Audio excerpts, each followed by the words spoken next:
nínú Al-Qur'an setiu ni wọ́n ń pè fá. Setiu ni wọ́n ń pè fá nínú Al-Qur'an. Otasansan rédíò and TV. Tí wọ́n bá mú ìyàwó gbódù tí wọ́n tẹ̀ ń fà, tí wọ́n bá dá fún un tó bá jótù àméjì ló bì, wọ́n sọ pé kó máa lọ kírun.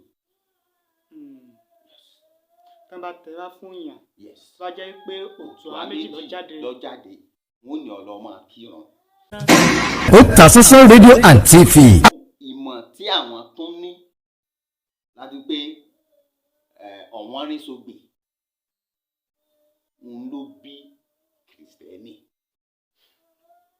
Ọ̀wọ́n rí sógbè ló bí wọ́n ń gbé Jésù fọ̀run lájẹ ká ó yó. Ọ̀wọ́n rí sógbè bàbútú yẹ kẹ́ Jésù fọ̀run lájẹ ká ó yó. Àwọn bàbá máa ń kọ́ bẹ́ẹ̀. Otasansan rédíò and TV.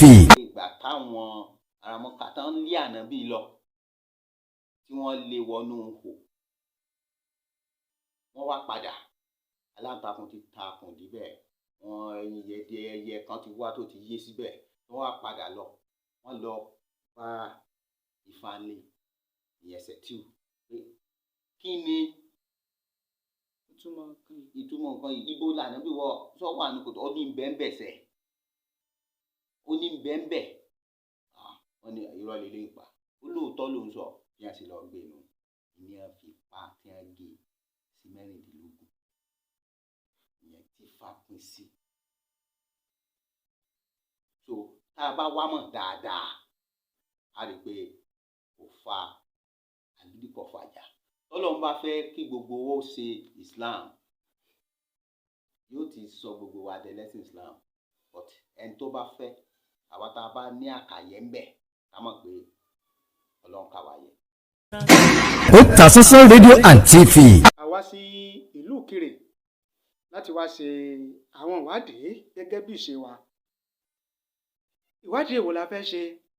A fẹ́ mọ ìyàtọ̀ ìbáṣepọ̀ láàrin oníṣẹ̀ṣe, láàrin àwọn oníṣẹ̀ṣe.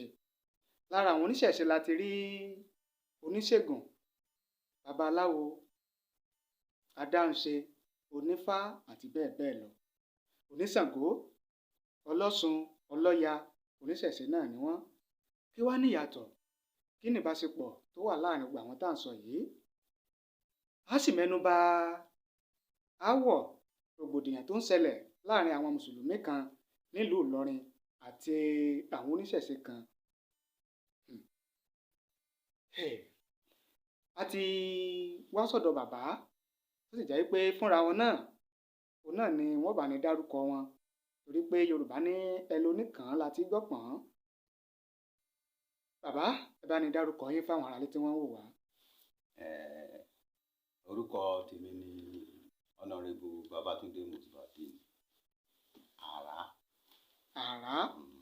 Ẹ ṣeun bàbá. People Soul Society President throughout Nigeria. Ìlú wo la wà yìí? Ìkirè la wà yìí. Ìkirè la wà yìí. Ìlú Ìkirè náà ń pè bí? Lẹ́wú. Identity wa. Dodo. Ẹ ṣeun. Ẹ ti gbá láàyè wa tá a ṣe síwájú, ṣùgbọ́n ẹ jẹ́ á kọ́ bẹ̀rẹ̀ láti bẹ aáwọ̀ tó ń ṣẹlẹ̀ nílùú Ìlọrin. Àwọn mùsùlùmí kan nílùú Ìlọrin wọ́n láwọn ò gba oníṣẹ̀ṣe láàyè láti máa ṣẹbọ, láti máa bọ̀ṣun, láti máa bọ Ṣàngó, láti máa bodò àbí ṣe àwọn nǹkan tí àwọn oníṣẹ̀ṣe gbàgbọ́ nípa rẹ̀. Aáwọ̀ wá bẹ́ sílẹ̀ débi wípé ọ̀rọ̀ yẹn di ranto tó kálukú wá ń sọ tiẹ̀. Kí lẹ lè sọ sí aáwọ̀ yìí? Ẹ̀yin náà ṣáà ti gbọ́, ẹ sì ti mọ bó ṣe ń lọ. Kí ló dé? Kí ló ṣẹlẹ̀? Ṣé ẹ̀sìn fàjà ni? Ta la láṣejù? Àbí kí lẹ lè rí sọ sí gan bàbá? Ẹ ṣé. Ọlọ́run ò ní da ilẹ̀ irú. Àṣẹ o. Ilẹ̀ Yorùbá ò ní bàjẹ́. Àṣẹ o. Nǹkan tí ó ṣẹlẹ̀ tá a bá wò dáadáa, a rí i pé àdíìsì kan wà tó sọ pé ìyàtọ̀ tí ń bẹ láàrin mùsùlùmí àti káfíìrì òun ìran kíkí. Mùsùlùmí àti káfíìrì ìyàtọ̀ tí ń bẹ láàrin wọn òun ìran kíkí. àwa nítorí pé a jẹ́ mùsùlùmí ká sọ pé káwọn tí Ọlọ́run jọ dáa pọ̀ tájọ jẹ́ nǹkan kan náà kí wọ́n má ṣe tiwọn. tájọ jẹ́ ẹ̀dá Ọlọ́run. ẹ̀dá Ọlọ́run látúnjọ jẹ́ Yorùbá kan náà kí wọ́n má ṣe títí tiwọn. Ìyàtọ̀ tí ń bẹ ńbẹ̀ ó ní ìrun kíkí.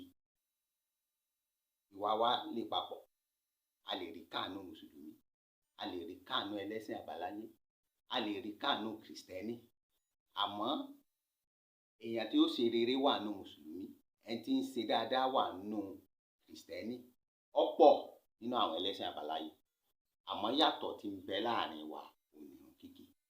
Rasulullah sallallahu alaihi wasallam ló sọ bẹ́ẹ̀. So tá a bá wá wò kò sí nǹkan tó sọ wípé ká sọ pé kí wọ́n má ṣe títí wọn níwọ̀n ìwọ̀nba àgbà tí wọn ò bá ti kọjá ẹnu àlà tó jẹ́ tiwọn. Nǹkan tó ń kálukú lọ lẹ́nu àlà rẹ̀ tó ń kálukú ò bá ti kọjá ẹnu àlà rẹ̀ ẹjọ́ ń kálukú ó ṣe títí ẹ̀ bó bá sì fẹ́ kó ṣe. Because láti máa bú àwọn tí wọ́n jẹ́ ẹlẹ́sìn ìṣẹ̀ṣe àbí kìrìsìtẹ́nì nínú Al-Qur'an sọ pé ẹ má bú Ọlọ́run wọn ká má bàa bú Ọlọ́run títí yín náà. Ọlọ́run ló sọ fún Ànábì sọ fún wọn pé kí wọ́n má bú Ọlọ́run wọn o kí wọ́n má bàa bú Ọlọ́run títí yín náà. Ọ̀tẹ́ bá sọ pé Ọlọ́run wọn sojú kàngbọ̀n àwọn náà lè sọ pé Ọlọ́run tí yín náà rí bẹ́ẹ̀ yóò sì máa fa. So àlàáfíà tí Islam ń preach ó sì wà ńbẹ̀. So tá a bá tẹ̀lé tá a bá wá mọ̀ lógóńgó á rí wípé ó sì wà ńbẹ̀. So lórí ìyẹn màá rọ gbogbo àwa tá a jẹ́ mùsùlùmí láti mọ ẹnu àlà òǹkálukú. Ìgbọ́n tó ti pẹ́ láti ilẹ̀ ni lọ́lọ́run ti jọ dáa pọ̀ àti kìrìsìtẹ́nì àti mùsùlùmí àtẹlẹ́sìn àbáláyé. Even nínú Al-Qur'an sẹ̀tíù ni wọ́n ń pè fá. Sẹ̀tíù ni wọ́n ń pè fá nínú Al-Qur'an.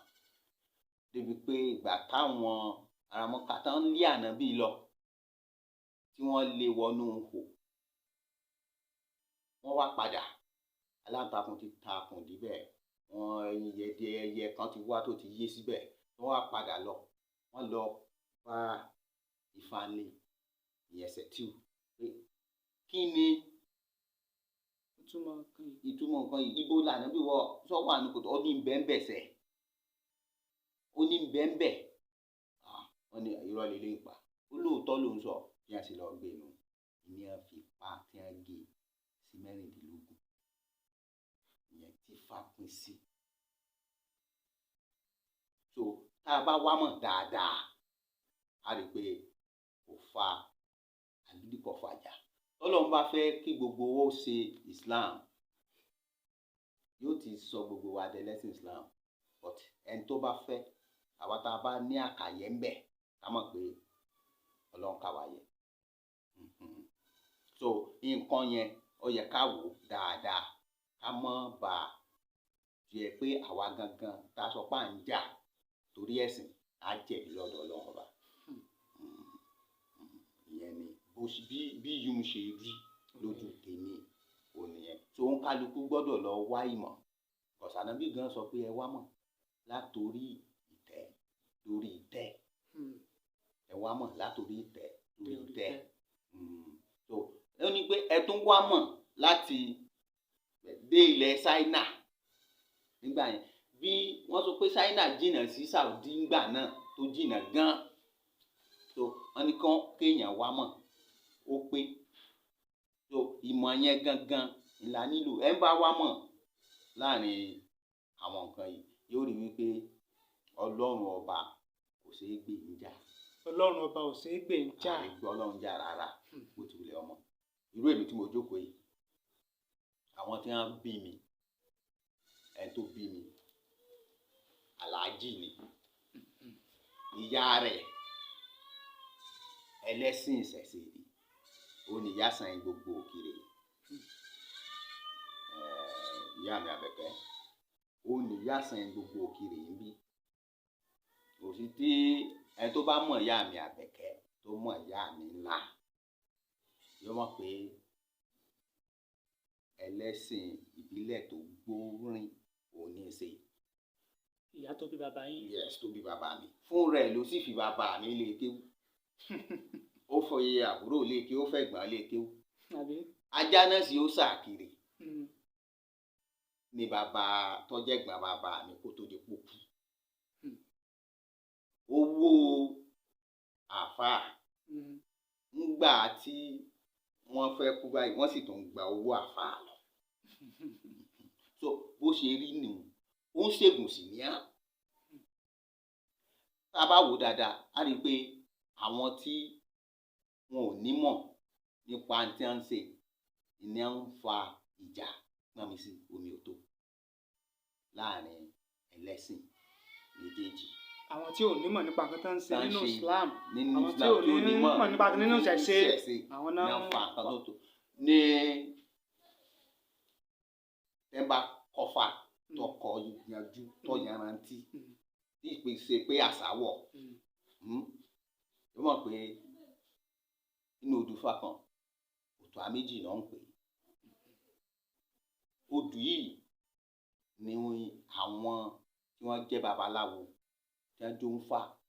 Kì í ṣe oníṣẹ̀ṣe babaláwo ìní á gbàgbọ́ pé ó bí mùsùlùmí. Ìní á gbàgbọ́ pé ó bí mùsùlùmí. Tí wọ́n bá wá tẹ̀fá wọn, tí wọ́n bá mú ìyàwó gbódù tí wọ́n tẹ̀ ń fà, odù tí wọ́n bá dá fún un tó bá jótù àméjì ló bì, wọ́n sọ pé kó máa lọ kírun. Tí wọ́n bá tẹ̀fá fún yàn, tó bá jẹ́ pé òtù àméjì ló jáde, wọ́n ní ọlọ́ máa kírun. Ẹ̀sìn tiẹ̀ tí ó ṣe nù. So nínú ìmọ̀ tí àwọn tún ní láti pé ọ̀wọ́n rí sógbè òun ló bí Kìrìsìtẹ́nì. Ọ̀wọ́n rí sógbè ló bí wọ́n ń gbé Jésù fọ̀run lájẹ ká ó yó. Ọ̀wọ́n rí sógbè bàbútú yẹ kẹ́ Jésù fọ̀run lájẹ ká ó yó. Àwọn bàbá máa ń kọ́ bẹ́ẹ̀.